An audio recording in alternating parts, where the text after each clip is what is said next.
Ako ang inyong Lolo Pael at ito ang aking kwento.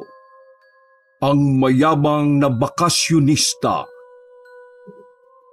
Maraming pagkakataon sa buhay ng isang tao na ang pagiging isang mayabang o mapagmalaki sa kapwa ay siyang lason na unti-unting sisira sa ating buhay.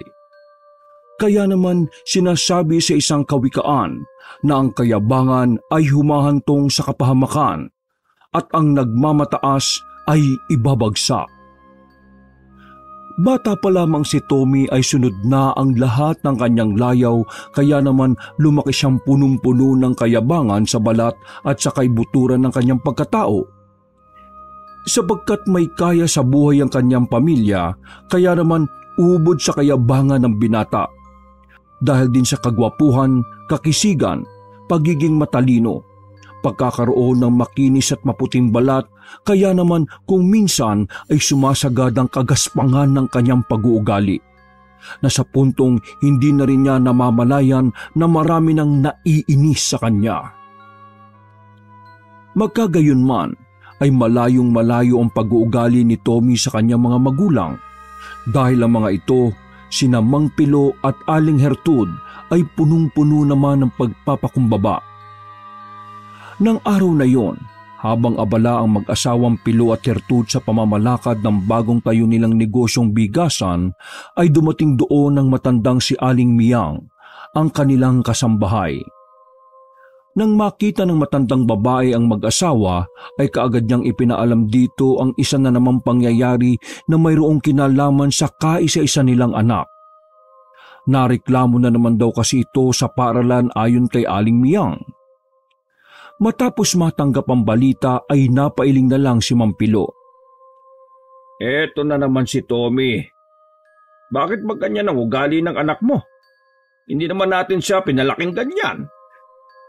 Tila nalulungkot na bigkas ng Ginoo sa asawa pagkaalis ni Aling Miyang. Hayaan mo na't kausapin na lang natin mamaya kapag nasa bahay tayo. Malumani na tugon naman ni Aling Hertud. Ay nako Hertud, hindi naman tayo nagkulang ng paalala sa batang yan simula noon. Ewan ko ba kung kanino nagmanay ang anak mo ng kayabangan. Kaya dapat talaga turuan na natin ng leksyon yan Dahil total, binata naman na siya at may kakayahan na magtrabaho para sa kanyang sarili. Anas pa ng Ginoo matapos umismid. Huwag naman. Pigil ng ginang. Nakakaawa rin naman. Yan! Anas pa ng Ginoo. Kaya rin siguro lumaking may kakaibang pag-uugali ang si Tommy dahil sinasanay natin na maging maluho sa katawan. Huwag ka mag-alala. Darating din ang araw na matututunan niya maging mapagpakumbaba at hindi masyadong maging malaki ang ulo. Bakit hindi natin siya pagbakasyonin doon sa probinsya natin? Total, bakasyon na rin naman. Nako, baka mapahiya lang tayo sa mga kamag-anakan natin doon sa probinsya sa mga ipapakita niya kagaspangan. Hindi rin naman siguro. Giit ni Aling Hertud. Kaya nga tayo natutong maging mapagpakumbaba kasi naranasan natin ang hirap sa probinsya. Malay naman natin, doon din yun matutunan ng anak natin. Ano sa palagay mo?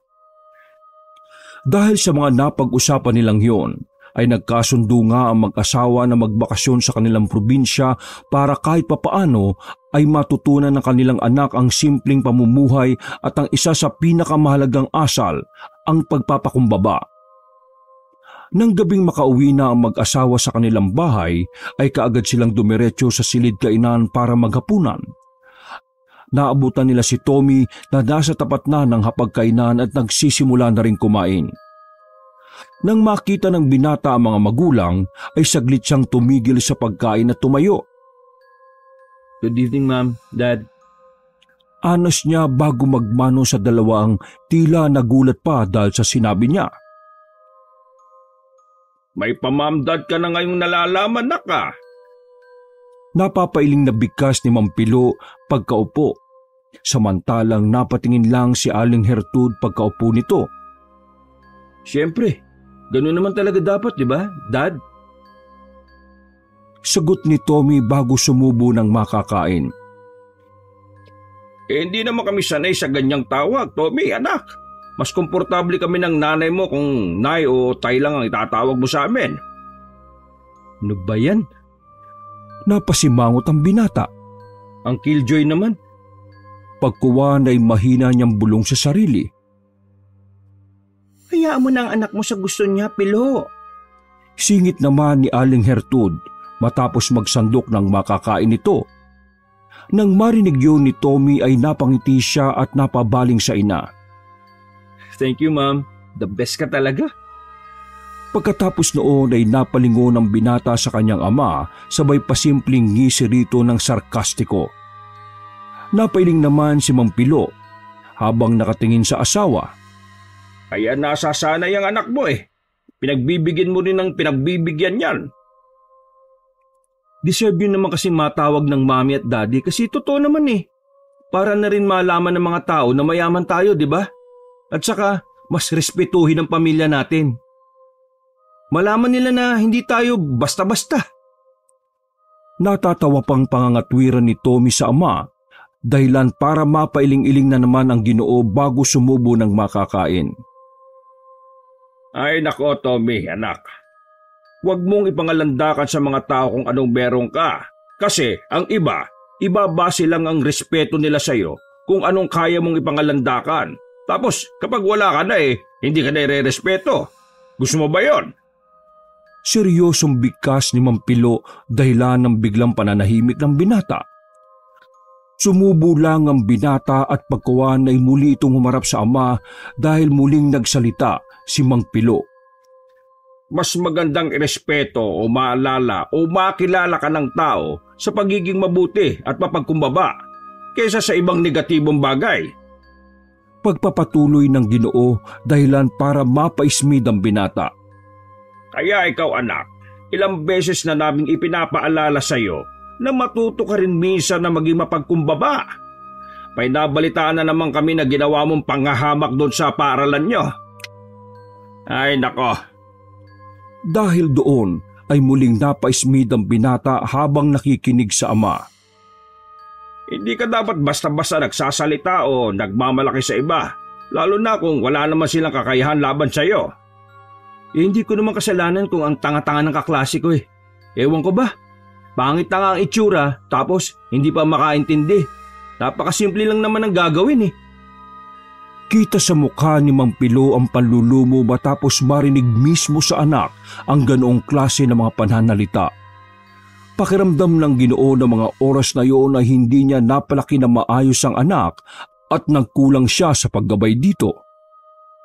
Sa susunod anak kapag ganon, huwag ka nalang magsalita o kaya umalis ka para maiwasan mo makapagsalita ng hindi maganda at makasakit sa iba. Mas mabuti kung ilipat nyo na lang ako ng paaralan. Yung makakasabay sa kakayanan ng utak ko. Ang hirap kasi kapag mahihina ang utak ng mga nakakasama ko eh. Medyo natatakot ako. Buti nga hindi ako nahahawa eh, Mom, Dad. Natatawang bigkas na naman ang binata. Dahil sa mga binabanggit na yun ni Tommy ay napahimas na lang sa batok si Mang Pilo at napatingin ng bahagya ang kanyang asawa. Sa mga oras kasing yon ay ngayon niya lang napagtanto na malala na pala ang pag-uugali ng kaisa-isa nilang anak. Siya nga pala, di ba sabi nyo, bibilan nyo ako ng sasakyan bago ako makagraduate? 4th year na ako sa susunod na pasukan ha. Kailangan ko na rin na magkasasakyan. Sa kanya palitang nilingon ng mga magulang.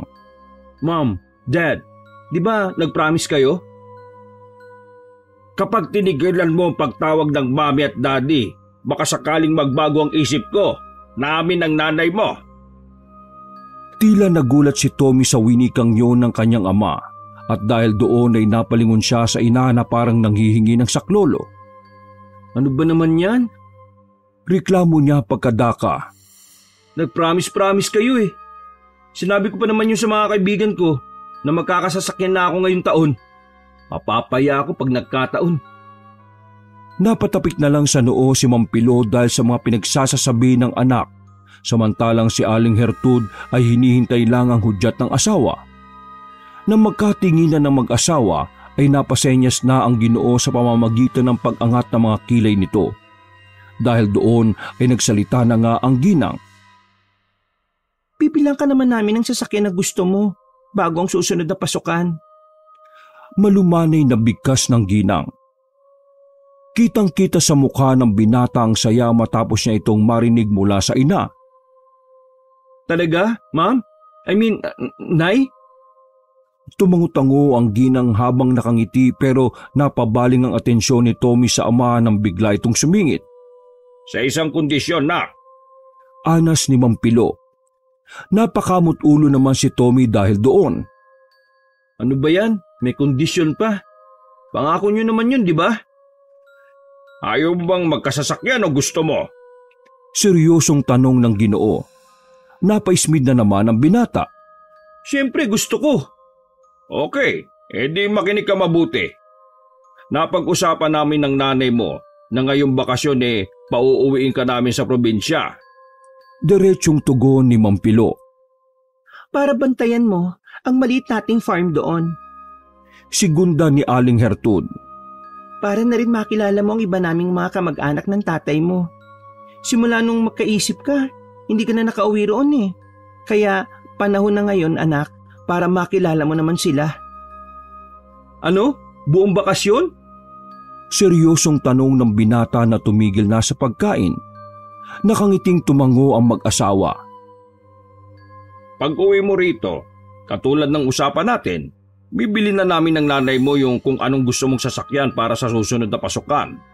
Hindi ka na magko-commute. Sinsero ring bigkas ng Ginoo. Tuwang-tuwa si Tommy sa kanyang narinig dahil sa wakas, kaunting panahon na lang ay matutupad na rin ang kagustuhan niyang magkaroon ng sariling sasakyan para mas makapagyabang sa marami.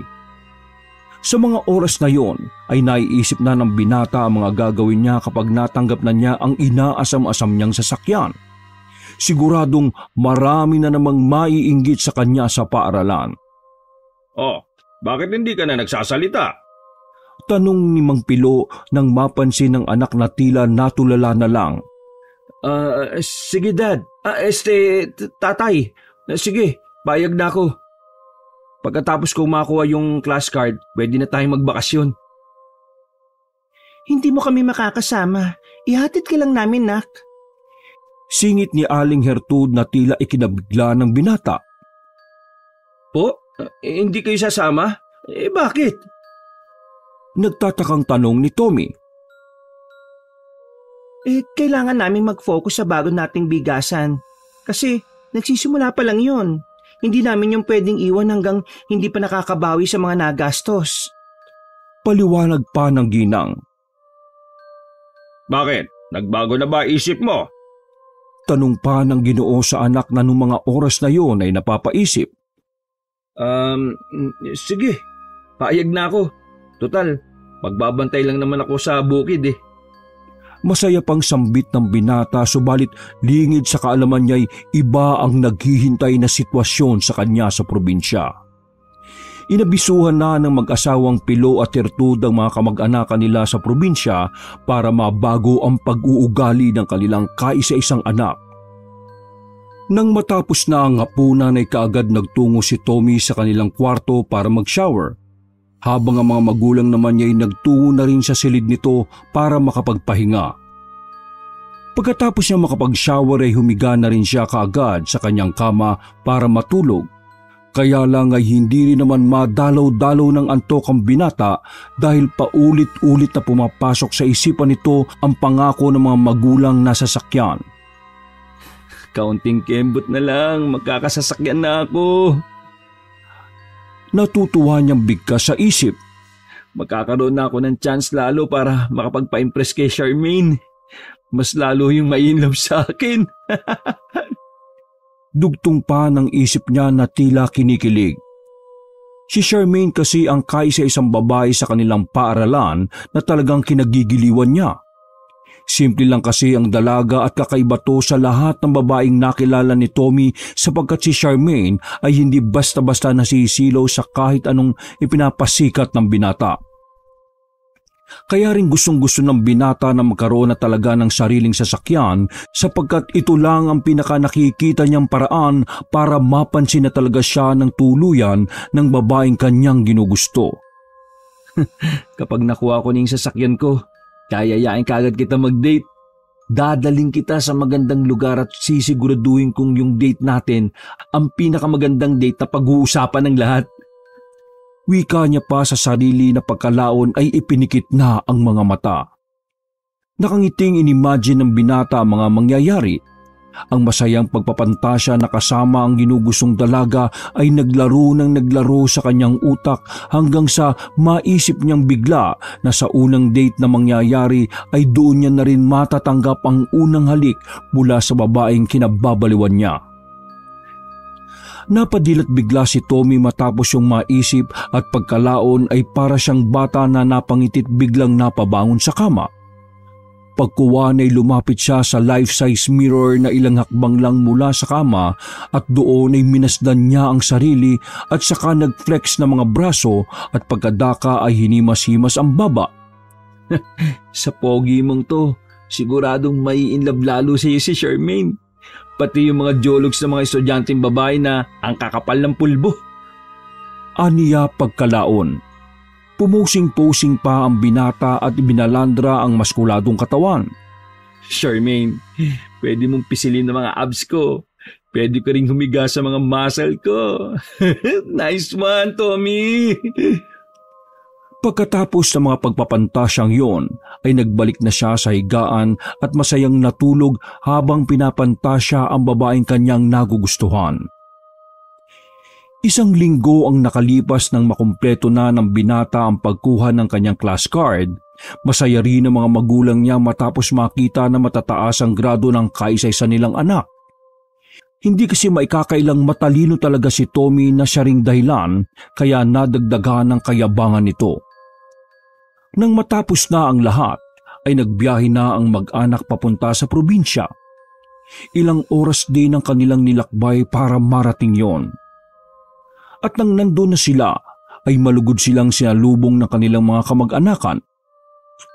Tuwang-tuwa ang lahat na makita si Tommy dahil 1 taong gulang pa lang ito nang huli nilang makita. Pagdating nila ay nagkaroon ng selebrasyon na parabang kauuwi lang nila galing sa ibang bansa. Na-enjoy naman ng binata ang pangyayari lalo na nang makita niya ang bahay nila sa probinsya. Hindi ito kasing laki ng bahay nila sa syudad. Makagayon man ay komportable naman si Tommy rito lalo na sa kanyang kwarto kahit pa electric fan lang ang gamit at hindi aircon. Mukha namang malamig kahit walang aircon. Bulong ng binata sa sarili pagkakita niya sa silid. Ayon pa sa mga magulang ni Tommy ay ito ang dating silid ng kanyang mga magulang noong naninirahan pa ang mga ito rito. Mga panahong hindi pa sinisilang ang binata. Kinabukasan, matapos ang simpleng selebrasyon ay nagpasya muna silang mag-anak na mamasyal kasama ang pinsang si Rolly. Mas bata ito ng 2 taon kay Tommy pero sa itsura ng binata ay mas mukha itong may edad. Tay, mamamasyal ba tayo rito? Natatawa niyang sabi nang nasa bangka na sila. Mag-a-island hopping kasi sila ng araw na yon dahil balak din ipasilip ni Mampilo at Aling Hertud ang magagandang tanawin sa anak bago nila iparanas dito ang simple at payak na pamumuhay na meron sila noon sa probinsya. Pagkatapos ka naming igala rito sa mga isla, uwi na rin kami ng nanay mo sa susunod na araw. Kaya mag-enjoy ka na muna. Sagot naman ni Mampilo sa anak. Katulad ng bilin ng ama, in-enjoy nga ng binata ang magagandang tanawin at isla. Tuwang-tuwa siya sa bawat islang napupuntahan nila. Grabe, sobrang itim naman ng lalaking yun. Natatawang bigkas ni Tommy sa pinsan niyang habang itinuturo ang sinasabing Ginoo. Ang itim ng mga tao dito, no? Walang effort kapag nagtago sa dilim eh. Hindi na makikita. Nang mga oras na yon, ay kasasampalang nila sa isang magandang isla. Nagpapahinga sila sa cottage ng mga sandaling yon at kumakain ng masasarap na fish foods at prutas habang nakamasid sa malinaw at napakagandang beach. Tumawa lang ng pilit si Rolly sa pinsan nito. Ganyan talaga ang mga balat kapag malapit o palagi kang nasa dagat. Bihira ang mga mapuputi. Paliwanag pa nito. Buti, hindi mo sila kasing itim minsan. Moreno pa kahit papaano ang balat mo eh. Buti na lang din, lahi tayo ng mga pogi. Kaya lamang ka pa rin kahit maging kasing itim mo sila. Tinapik-tapik ni Tommy ang pinsan. Kaya rin siguro hindi ka pa nag-girlfriend no? Kasi mga babae rito ang nenegrite eh. Alam kong wala kang mapili. Pero huwag kang mag-alala. Pagpunta mo sa amin sa Maynila, ipapakilala kita sa mga magagandang babae, promise. Paliwanag pa nito. Basta, mag-ayos-ayos ka lang din ng sarili mo ha. Pero hindi bali. Pahiramin naman kita ng mga damit ko eh. Para naman magkaroon ka ng tamang forma. Hindi probinsya looks. Ikaw talaga. Napailing na lang si Rolly sa mga sinabi ng pinsan at isinuwalang bahala na lang ang mga yon. Promise insan, magaganda mga babae sa Maynila no? Di katulad dito na pangchimima yung mga beauty. Mananawa ka ron, sinasabi ko sa'yo. Kapag nakapunta ka, baka nga hindi ka namuwi rito eh. Pakikilala talaga kita sa mga chika babes ko dun. Hindi na natapos ni Tommy ang mga sinasabi dahil biglang nagsalita ang kanyang pinsan. Gusto mo bang mag-swimming na? Tara, masarap ngayon mag-swimming. Para makita mo rin yung mga sandbar sa likod nitong isla. Tuwing ganitong oras lang kasi yung lumilitaw eh. Mamaya wala na yun. Anyaya pa niya sa pag-iiba na rin ng usapan. Naku, ang init-init. Mangingitim ako dito. Ikaw na lang muna. Hindi na natapos ni Tommy ang sinasabi dahil narinig siya ng kanyang tatay at nanay na noong mga oras na yon ay kadarating lang. Tommy, samahan mo na pinsan mo. Huwag ka masyadong concern sa balat mo. Babalik din naman yung kulay mo eh. Ani pa ni Mampilo. Oo nga anak, enjoyin mo na rin tong bakasyon para na rin makapag-bonding pa kayo ng pinsan mo. Singit naman ni Aling Hertud. Labag man sa kalooban ay wala nang nagawa si Tommy. Ayaw niya rin namang magstay lang sa cottage kung saan kausap lang ang mga magulang niya ng buong maghapon. Nagtungo na nga silang dalawa ni Rolly sa likod ng isla para puntahan ang nasabing sandbar na nawawala kapag tirik na ang araw. Hindi rin naman nagsisi si Tommy sa pagsama kay Rolly dahil sobrang ganda ng sandbar. Ang ganda dito ah. In fairness, insan ah. Kaso, hindi ko talaga kaya yung init eh. Ang sakit sa balat. Wika pa ni Tommy kahit nakatalukbong na ng malaking tuwalya at nakasombrero. Ngumiti lang si Rolly habang nakatingin sa pinsan. Masasanay ka rin. Mainit dito sa probinsya kapag ganitong summer. Hindi ba buong bakasyon nandito ka? Kaya masanay ka na kasi magbubukid tayo. Ha? Magbubukid? Nagtatakang bigkas ni Tommy na punong-puno ng pagtataka. Natigilan naman si Rolly dahil hindi nito ine-expect na parang walang alam ang kanyang pinsan. Eh bakit parang gulat na gulat ka dyan? Natatawang bigkas niya. Tuturuan kita magtanim para bago ka umuwi sa Maynila, siguradong so-solid lalo yung katawan mo. Medyo mangingitim ka lang talaga kasi alam mo na sa bukid, mainit, wala kang masisilungan. Pero may ginawa naman kaming kubo sa gitna eh. Tapos may mayabog na puno rin dun para kahit papano eh makatambay tayo pag tanghali para hindi na babalik sa bahay. Hindi makapaniwala si Tommy sa mga narinig dahil sa pagkakaalala niya ay ang sabi lang ni Mampilo at Aling Hertud ay magbabantay lang siya ng farm. Hindi siya mismo ang magiging tagapagtanim. Putik, mukhang naisan ako nila nanay at tatay ah. Naiinis na bigkas niya sa isipan. Madali lang naman yun.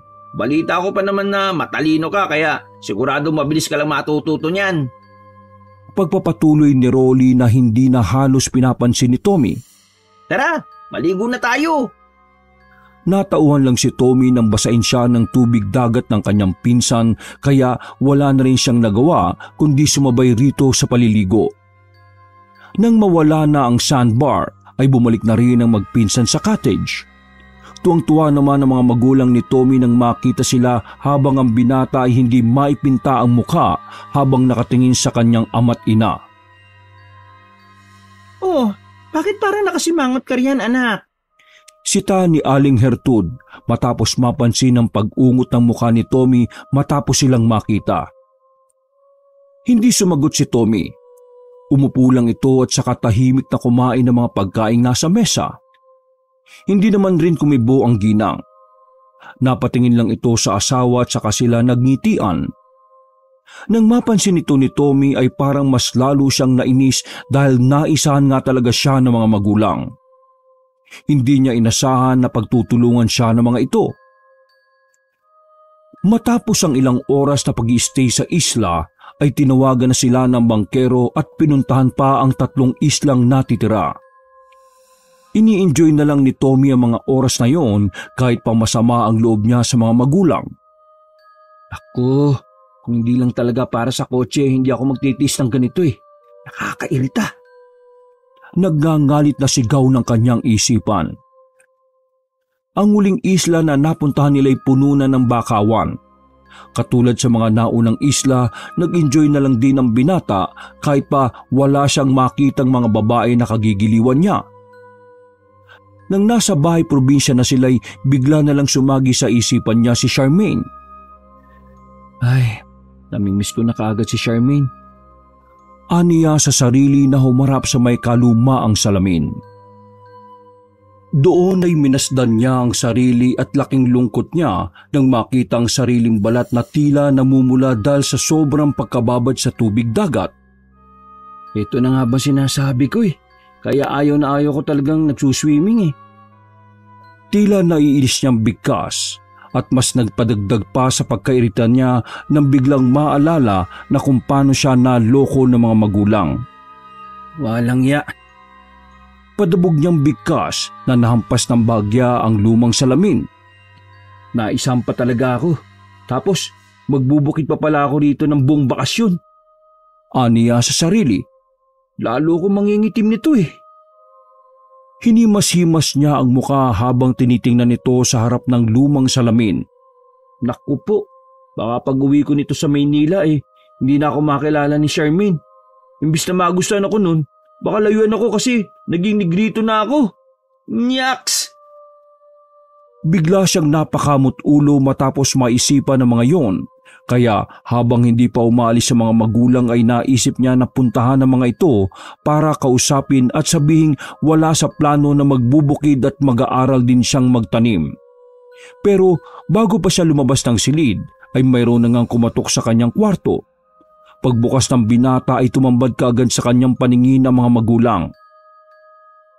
Bukas ng 4:00 na madaling araw, aalis kami ng tatay mo ha? Bungad salita ni Aling Hertud. Alam ko po. Nakasimangot na tugon ng binata. Pagpakabait ka dito, anak, Tommy. Malumanay na bigkas naman ni Mampilo. Dahil doon ay napaismid si Tommy sabay tingin sa mga magulang. Sabi niyo, magbabantay lang ako sa bukirin. Tapos maalaman-laman ko na lang kay Rolly na pagtatrabahuin niyo pala ako dito. Sabi niyo bakasyon lang. Parang gusto nang maluha ng binata habang sinasabi ang mga yon. Ano pang sense na pag-aaral ko ng mabuti tapos magtatanim lang din pala ako sa probinsya? Napangisi si Mampilo. Napagkasunduan na natin to at pumayag ka para magkaroon ng sasakyan, hindi ba? Hindi ko naman alam na ganito pala eh. Napapakamot sa ulong sagot ng binata na halatang halata ang pagkainis. Parang ang lumalabas eh. Pagtatrabahuan ko pa pala para lang magkakotse ako. Ang unfair nyo naman. Naglakad siya papunta sa kama at doon ay parang bata na nagdabog-dabog. Pumasok naman sa kwarto ang kanyang mga magulang para doon magtuloy ng usapan. Samantalang yung ibang tao, hindi na nila kailangang pagtrabahuin ng mga anak para lang magkakotse. Tapos ako, ganito? Tommy, pinata ka na.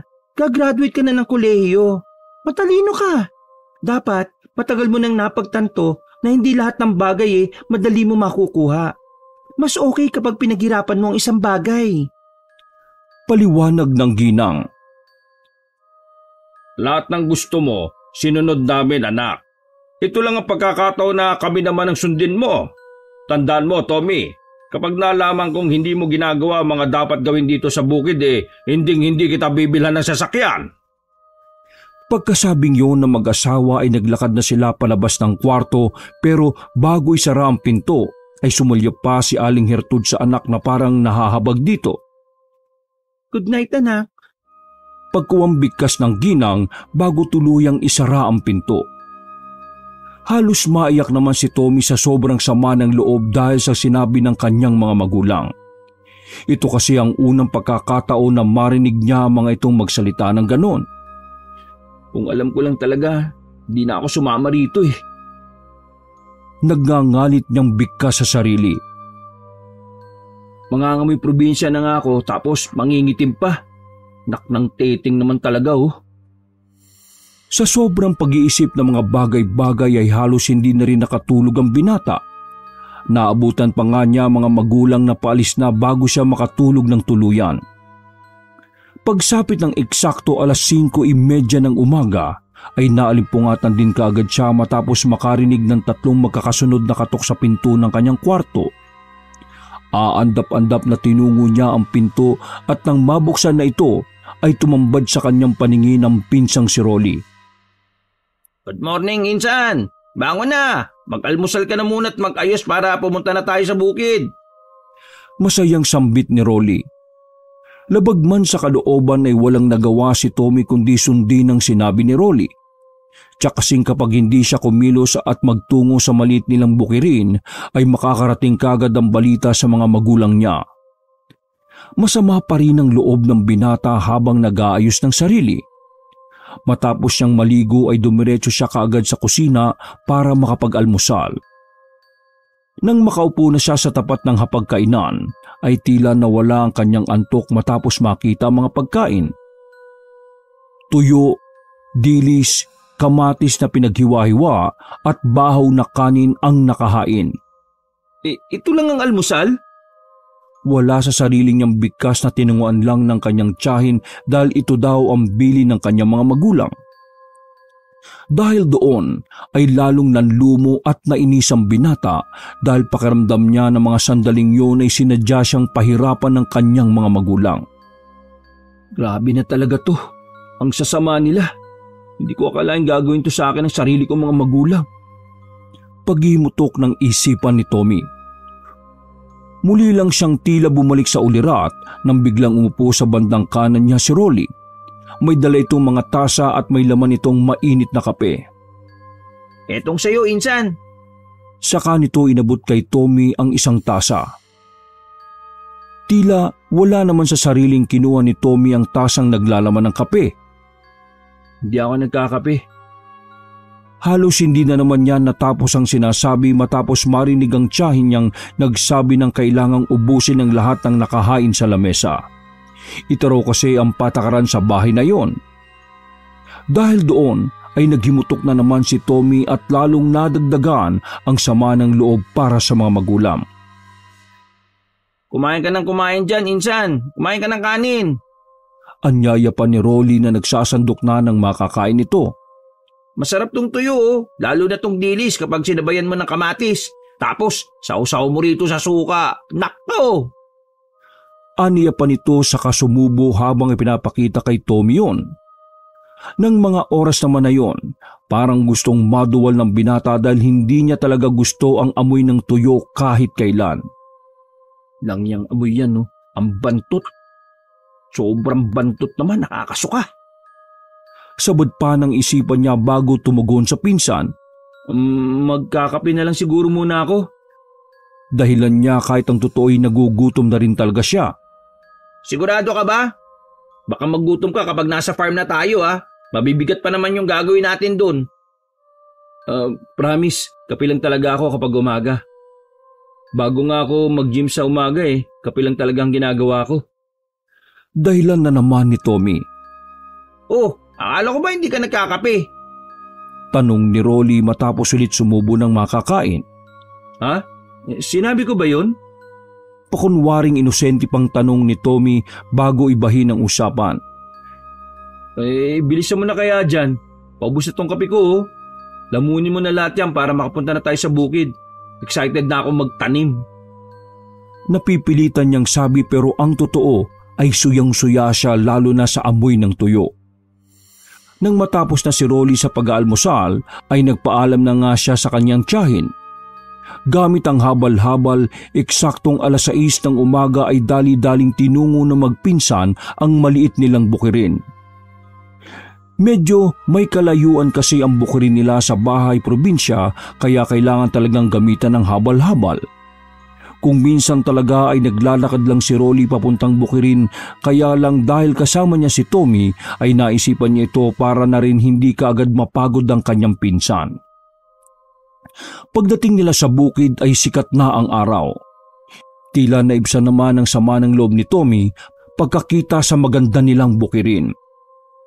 Insan, ang ganda pala ng bukid natin oh. Namamanghang bigkas ni Tommy habang inililibot ang tingin. Akala ko ba maliit lang? Ang lawak-lawak niya oh. Anas niya pagkalaon. Ano ka ba? Maliit lang yan kumpara sa mga malalaking bukid dito, no? Paliwanag ni Rolly pagkaayos nito ng habal-habal. Nakita mo yung kubo? Tumuro ito sa hindi kalayuan. Tapos yung likod nun, yung wala pang mga nakatanim, yun ang bubungkalin natin. Hindi ba natin ipapasok yung motor hanggang dun sa kubo? Umiling si Rolly bilang tugon. Hindi kasi.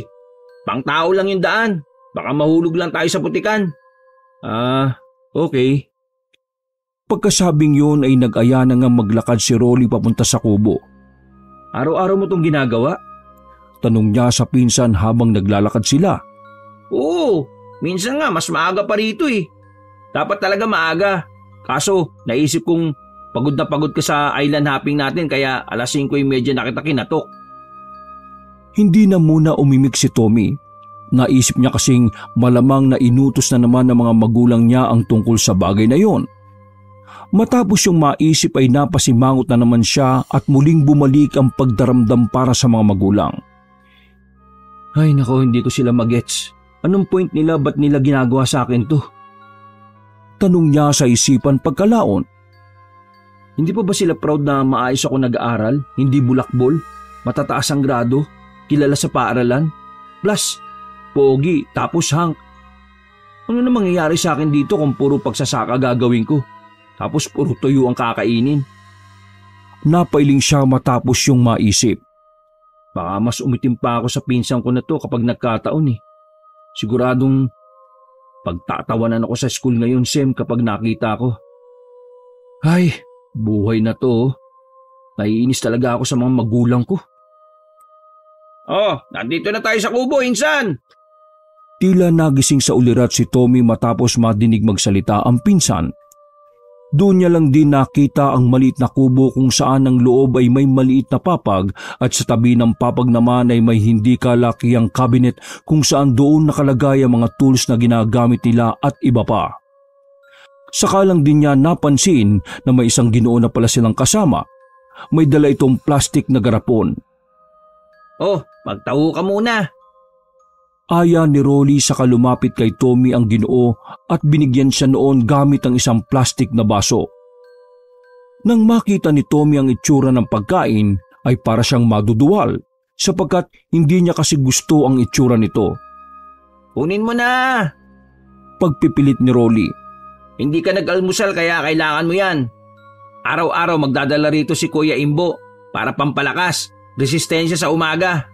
Sige na, kainin mo na, insan. Kasi mamayang tanghali na yung susunod natin kain. Pupunta rito si nanay para hatiran tayo ng pagkain.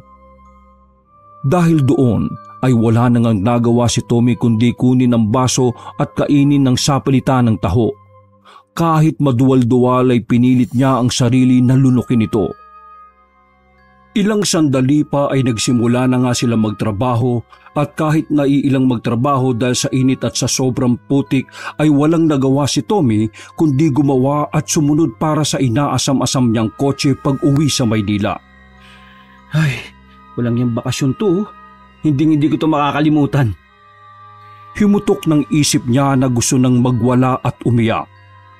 Habang nagbubungkal kasi ng lupa ay naiisip niya pa rin kung paano siya naisahan ng mga magulang. Pagsapit ng tanghali ay kitang-kita ang pagod sa mukha ng binata kaya napasalampak na lang siya sa papag ng kubo at saglit na pumikit. Gusto ko nang umuwi. Sigaw na naman ang isipan niya na punong-puno ng sama ng loob para sa mga magulang. Pagkatapos itong bakasyon, hindi na ako pupunta rito. Naantala lang ang pagninilay-nilay niyang yon nang tapikin siya ni Rolly para gisingin dahil kanina pa pala dumating ang pagkain nila. Umalis din kasi kaagad ng kanyang tiyahin kaya hindi na niya ito nakita. Pagkakita ni Tommy sa pagkain ay nanlumo siya dahil hindi naman siya kumakain ng ganong klaseng pagkain. Pritong talong, nilagang okra at munggo. Ang dala ng kanyang tiya na may kasama pang bagoong alamang para sa sausawan. Sila na naman may gawa nito eh. Nagngangalit na namang sabi niya sa isip na ang tinutukoy niya ay ang mga magulang niya. Kain na, insan! Anyaya ni Rolly na nagsasandok na kasi ng pagkain kasama ang isa pang Ginoo na katulong nila sa pagbubungkal. Ang sarap-sarap ng tanghalian natin ngayon oh! Insan, Rolly, pwede bang hiramin ko muna yung motor? May nalimutan kasi ako sa bahay natin eh, importante lang. Dahilan niya, pero ang totoo, kaya gusto niyang umuwi ay para maghanap o bumili ng makakain na gusto niya. Hindi naman nalingid kay Rolly ang bagay na yon kaya pinayagan niya na rin si Tommy dahil kahit papaano ay naawa rin siya sa pinsan na hindi naman talaga sanay sa ganoong mga pagkain. Sige. Saka inabot ni Rolly ang susi ng habal-habal. Titirahan ka na lang namin ng ulam ha? Ha? Hindi na. Baka doon na lang ako sa bahay natin kumain. Total, doon din naman ako pupunta eh. Pagdadahilan pa ni Tommy. Ay, oo nga pala. Pero baka wala ng ulam doon sa bahay ha? Tangik, okay lang kahit wag nyo na akong tira no. Ubusin nyo na yan. Kagad naglakad palayo sa kubo si Tommy dahil sa gutom na rin siya at hindi rin niya masikmura ang amoy ng bagoong alamang. Napailing na lang si Rolly habang pinagmamasdan ng pinsan na papunta sa habal-habal. Nang mapaandar na ang motor ay kaagad bumalik ng bahay probinsya si Tommy para kunin ang pera niya. Mabuti na lang din ay wala roon ng kanyang tiyahin at iba pang kamag-anak kaya walang nakapansin sa mga ito. Pagkatapos noon ay umalis din kaagad ang binata para maghanap ng makakain hanggang sa napadaan siya sa isang maliit na pamilihan. Doon ay nakaamoy siya ng masasarap na pagkain kaya tumigil siya para kumain. Iginarahe niya sa gilid ang motor at naglakad palapit sa karinderyang pinanggagalingan ng amoy. Nang malapit na'y hindi sinasadyang nakabungguan niya ang isang uugod-ugod na matandang babae. Pareho silang natumba pero kaagad din siyang nakatayo at galit na napatingin sa matandang babae na ng mga oras na yon ay nagsusumikap pa sa pagtayo. Nang makita ni Tommy ang itsura at balat ng ginang ay napatakip ilong at bibig siya dahil sa pandidiri. Napakadugyot! Sabi niyang bigkas na eksakto namang pagtayo ng matanda ay biglang napahawak sa braso niya. Uy, ano ba? Aniya na hinawi ang kamay nito dahilan para muntik na naman itong matumba. Tumingin lang sa kanya ang matandang ginang at pagkatapos ay saka ito naglahad ng palad na parabang nanlilimos. Napakadugyot mo naman, Manang. Nakakadiri pa yung bukat sa balat mo. Sabi ng binata sa katumalikod sa nakakaawang ginang. Dahil sa mga sinabi niyang yon, ay biglang tumalas sa mga mata ng matandang babae at pagkatapos ay bigla itong bumulong sa hangin. Kasunod noon ay nakaramdam na ng kakaibang lamig ang binata na parang may kung anong presensya ang yumakap sa kanya, dahilan para magtaasan din ang kanyang mga balahibo. Paglingon sa likuran ay wala na roon ang matandang babae, kaya isinuwalang bahala na lang niya ang lahat at kumain na ng masarap na pagkain bago bumalik sa bukirin para magpatuloy sa pagbubungkal. Pagsapit ng hapon ay nakaramdam na ng hindi maganda si Tommy na noong una ay inakala ng lahat na dahil lang sa sobrang pagod kaya sumama ang kanyang pakiramdam. Subalit kinabukasan ay laking gulat ni Rolly nang makita ang buong katawan ni Tommy na puno ng mga butlig-butlig na kasing laki ng holen. Masasakit din ito sa pakiramdam kaya talagang iyak ng iyak ang binata sa tuwing gagalaw siya dahil buong katawan niya ang nagkaroon nito. Kaagad dinala si Tommy sa pagamutan at nabigyan naman siya ng paunang lunas ng doktor, subalit saglit lang ang naging epekto ng gamot. Habang lumilipas ang araw ay lalong dumarami ang mga butlig at mas lumalaki ito. Hanggang sa tila ba nagnanana kaya naman pagsapit ng halos 1 linggong paghihirap ay ikinonsulta na si Tommy sa isang albularyo. At napag-alaman ngang nabulungan siya ng sumpa na tinatawag na palipad hangin. Sa kabutihang palad naman, bago matapos ang bakasyon ay gumaling si Tommy. Kaya lang ay naiwan ng itim na mga peklat sa buo niyang katawan. Pati mukha ay nagkapeklat din. Ayon pa sa doktor ay mahabang panahon bago ito tuluyang pumantay sa kulay ng kanyang balat dahil malalalim ang naging sugat. Nang umuwi siya sa Maynila ay halos ayaw lumabas ng binata sa bahay dahil nahihiya siyang makita na mapeklat ang buong katawan niya, lalo na sa mukha. Kaya lang ay walang pagpipilian si Tommy kundi lumabas dahil enrollment na.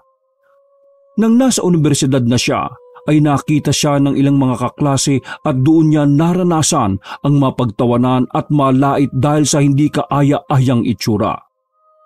At kamalas-malasan pa nga'y nakakasabay niya si Charmaine, kaya halos hindi siya magkandaugaga ng mga oras na yon.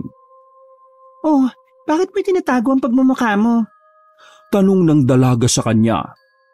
Natatakot ka bang malait dahil sa itsura mo ngayon? Ganoon din naman ang ginagawa mo noon, di ba? Kaya hindi talaga kita nagugustuhan eh. Kahit gaano ka pa kayaman, maliban na lang siguro kung magbabago ka. Pagkasabing yun ay naglakad na ito palayo sa kanya. Matapos yung marinig ay sakalang napagtanto ni Tommy ang mga maling pag-uugali niya pati ang magagandang payo ng kanyang mga magulang. Simula noon ay sinikap niya ang totoong pagbabago hanggang sa makuha ang loob ni Charmaine at ikinasal sila sa simbahan. Wakas!